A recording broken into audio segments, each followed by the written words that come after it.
Então é o seguinte, o CESP, numa prova lá da EMAP, lá do Maranhão, trouxe esta pérola aqui para você analisar. Veja, destaca-se como a principal diferença o efeito que cada instrumento busca neutralizar. Isso estava lá no texto. Destaca-se como a principal diferença o efeito que cada...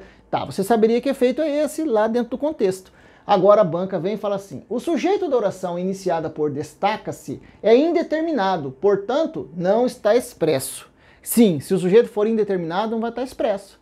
Né? Na cabeça da gente, alguém. Então, veja só como é facinho cair nessa armadilha, ó. O cara chega aqui e fala assim, quem destaca como principal diferença o efeito? Alguém, olha lá, alguém destaca, tá vendo que não está expresso? Então o sujeito é indeterminado, aí o cara põe lá certo. Aí sabe o que acontece quando vem um gabarito? Errado. Caramba, por que errado? Porque, presta atenção, veja a transitividade do verbo primeiro. Quem destaca, destaca alguma coisa. O verbo é transitivo direto, beleza? Beleza. Então se o verbo é transitivo direto, esse termo aqui, o efeito, sem o ser, seria o objeto direto. Seria, se não fosse esse ser aqui. Esse ser vai ser a nossa boa e velha partícula passivadora. Quando o verbo for transitivo direto vier acompanhado do ser, o ser é partícula passivadora. O verbo também pode até ser transitivo direto e indireto, porque com o objeto indireto não acontece nada. Mas com o objeto direto, ele se transforma no sujeito da oração. E aí o verbo vai lá e concorda com o sujeito. O verbo está na terceira pessoa do singular aqui, porque o sujeito dele é o efeito. Então, em vez de sair correndo e perguntar quem destaca, antes de mais nada, você tinha que saber quem destaca, destaca alguma coisa? O verbo é transitivo direto. Então, o que se destaca? Essa é a pergunta. Tem que fazer a pergunta o que junto com o se. O que se destaca? O efeito. O efeito é o sujeito e ele atrai a concordância do verbo. Sabe por que o verbo está na terceira singular? Porque o sujeito é no singular. Se fosse os efeitos, lá estaria destacam-se. Tá? Essa frase está na nossa voz passiva sintética, também conhecida como voz passiva pronominal, por causa do se, que é a partícula passivadora. Mas se eu fosse transpô-la para passiva analítica, como é a proposta do outro vídeo do CESP, que você tem acesso a ele pelo link aqui embaixo que eu coloquei nos comentários, aí, se eu fosse transpor para passiva analítica, eu vou aproveitar o tempo do verbo destacar, colocar o verbo ser no presente indicativo. E o verbo destacar no particípio, concordando com o sujeito. É destacado o efeito é destacado. Este esqueminha é o da voz passiva analítica, enquanto o outro de cima é o da voz passiva sintética. Não tem nada de sujeito indeterminado nessa frase, tá vendo? Ah, professor, mas eu já vi um negócio que tem o se como índice, o verbo fica na terceira singular, é verdade isso? Sim, é verdade. Mas para que isso aconteça, tem que acontecer essa situação aqui, ó. O verbo precisa ser transitivo, indireto, intransitivo ou de ligação. E aí eles vêm acompanhados do se. Aí esse se não tem objeto direto para transformar em sujeito, né? Então o se deixa vago o sujeito. Aí sim o sujeito é indeterminado. Não adianta procurar. Isso aqui é só coloca o sujeito indeterminado à frente, assim, ó, para você saber, para confrontar esse esquema com outro, né? É até bom você copiar um esquema e outro, você ver como são parecidos. Mas aqui não tem o sujeito expresso. Então, o que acontece com o nosso verbo? Vai para a terceira pessoa do singular, fica neutro. Essa é a segunda forma de indeterminar o sujeito. A primeira, você já sabe, deixando o verbo na terceira do plural. Eu digo assim, comeram a comida que eu deixei na mesa. Comeram a comida. Quem comeu? Sei lá, alguém. Agora, outra forma de determinar.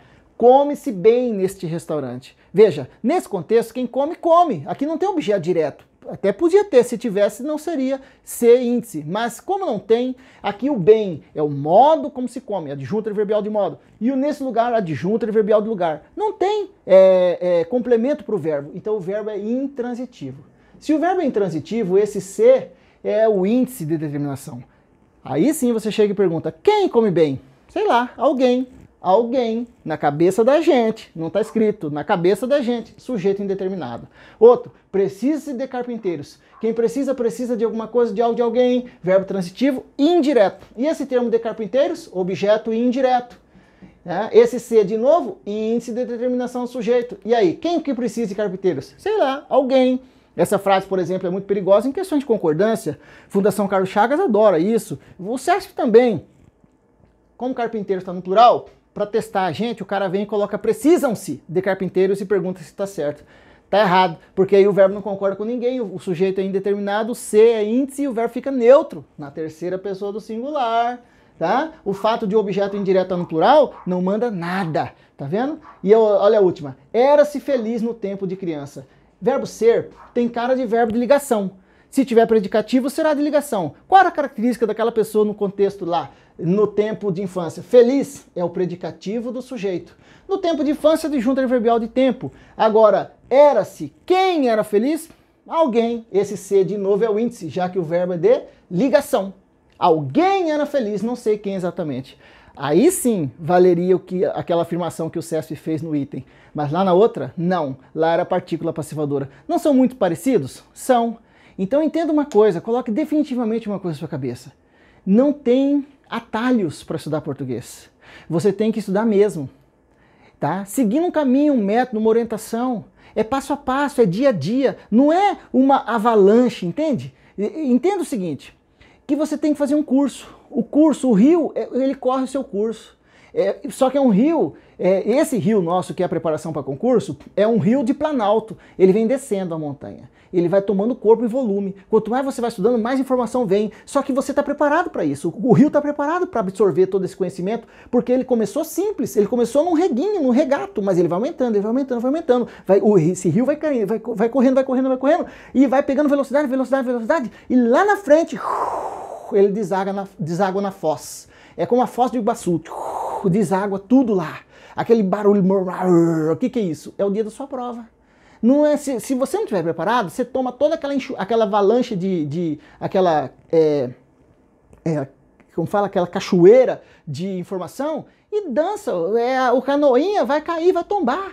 Mas se você estiver estudando, seguindo o curso perfeito, passo a passo, sem pressa, mas com tenacidade e com seriedade, com excelência, você chega lá preparado, chega lá, enxerga isso, acerta o item e não erra, acerta e passa. Esse é o caminho, entende? Então comece a estudar mesmo português, porque não é para qualquer um. Português é para quem está estudando. E se você estiver estudando, você passa. Beleza? Fica a minha dica, bons estudos, seja feliz e até a próxima.